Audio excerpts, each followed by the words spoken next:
Hello there, welcome back to Jennie Designs with Paper. Thank you so much for stopping by my channel today. I'm working on a card video for you, so get comfy, let's get crafty. I want to take this digital stamp that I printed and colored for my crime and coloring video on Monday, a couple days ago, and make this a scene card. Now, this is not a stamped image I could cut out and place on a scene background, so I need to create the scene around the stamped and colored image. This is a Tiddly Inks digital stamp set.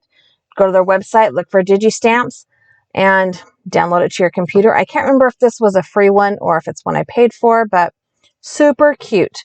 I want to create a birthday card with this stamp, or this card panel. So I'm going to create the scene using this My Favorite Things cloud stencil and some light blue ink. So my plan here is just to start on the stencil and push the ink off onto the paper. I'm going to turn the stencil around. I'm not even leaving it straight all the time, but I am making sure that my balloons are covered. And now that I have gotten down far enough that I can't use the mask to cover those balloons, I'm going to use some Post-it tape. And this is just a piece of scrap Post-it tape that I have had on my desk for a while. I used it on some other project, and now I'm using it on this project. I am using all 4 sizes of this stencil, and I'm just moving that mask around, the Post-it tape mask, to cover up the major parts of the balloons, right? Not super worried about the strings, because really? Now the trick is going to be to cover up this dog, this cute little Scotty dog. I attempted to color him white. I did use the warm grays. I did get a little heavy with the shadows. So hopefully as I get the background in there, he will read as a white puppy dog. So I'm just kind of tearing and cutting and positioning this Post-it tape. However, I feel like I need to cover up the dog. It's a really light blue ink, but I feel like it would show on the dog. So I'm just kind of messing with that Post-it tape and then ink blending the ink off of the stencil onto the background and just repositioning as I go. So it's really a simple way to create a background. I wish it was a little bit more vibrant so you could see, but in real life it looks beautiful. And so now I'm going to put the card together. I have this card base. It is an 4¼ by 11-inch cardstock. I'm going to score it in half at 5½. This will create a top folding A2 style card. The panel is also 4¼ by 5½, which means there's no border or anything like that. Most of the time on a scene card, that is what I like. I don't want there to be a border to the card. However, it felt a little plain. So I pulled out these My Favorite Things stitched rectangle dies, and I am going to use the largest of the 4 dies, 5 dies, however many there are, and run that through my die cut machine just to give it, it's going to be a little bit smaller, but also it's going to have a little bit of interest to the edge. If I had done that before I did the ink blending, then the stitching would be a little bit more visible because the ink would have settled into it. So, 6 of one, half a dozen of another. I'm going to go ahead and adhere this card front, the scene part of my card, to the front of my card base. I'm just using my ATG double-sided tape runner. And I'm going to turn my card base long ways so that I can see 3 sides. That way I know that my margins are at least visibly the same. And you can see that's not exactly quite right. And I don't put any pressure down on the adhesive until I feel like I've got a mostly symmetrical or visually symmetrical border around the panel. I do want to put a sentiment on this. This is another of My Favorite Things. It is the birthday stamp set that has all the snarky birthday sentiments in it. I can't remember. I will try to remember to link that down below if it's still in the MFT shop. I am stamping it with VersaFine Clair Nocturne Black ink onto a piece of white scrap cardstock. There we go. Words are hard. I have trimmed it down, and it looks a little bit blah on my card front right there.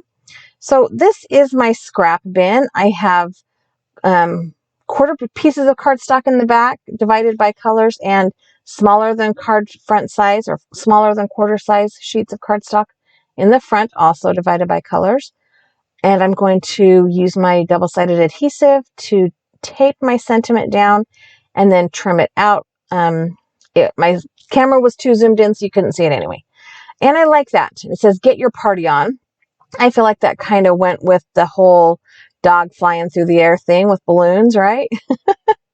This image could be used for an encouragement card as well, you know, like or a hi card, "Hey, what's up?" or "Hey, don't worry, buddy, I got you," kind of thing. I chose to make it a birthday card because that is the type of card I need the most. I did decide to pop up the sentiment with a little bit of foam tape because if I'm going to back it on blue cardstock, then by golly, I'm going to pop that thing up too. Now, it still feels just a little unfinished. And my initial inclination was to put Wink of Stella on top of the balloons. But you may or may not remember in last week's card video, I ran out. My Wink of Stella pen was dry, and the one I thought I had in my drawer wasn't. So I did order some more. I'm waiting for them to come in. My Michaels didn't have the clear one, and that is the one I prefer. So I went with glossy accents because balloons are glossy, and I got it in the right order this time.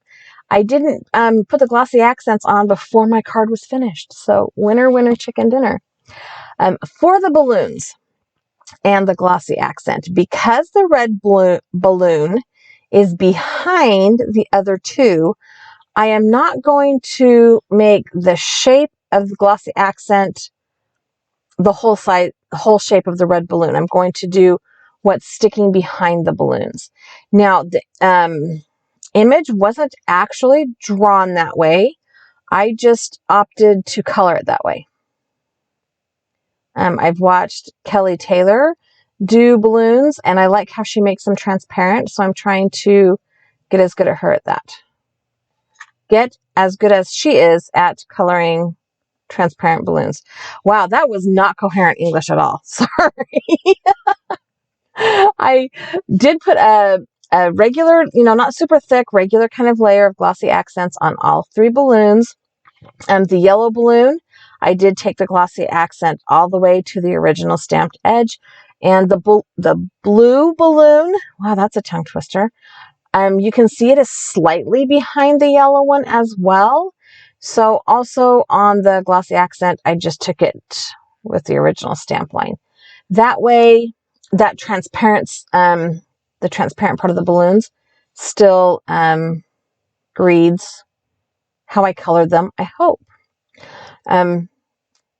The thing with glossy accents is you have to really let it dry. So I put this off to the side of my computer, my craft desk off to the side, for easily an hour. And then I was comfortable with how dry it was to take photographs.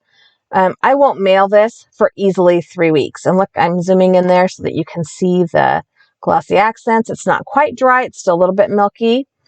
But that is how you make a scene card with a digital stamp. Easy peasy lemon squeezy. Thank you so much for stopping by my channel today. I have a couple other videos here I think you might enjoy, as well as a subscribe button. If you have not yet subscribed to my channel, I would love it if you did. Give me a thumbs up, leave me a comment below, and have a really, really great day.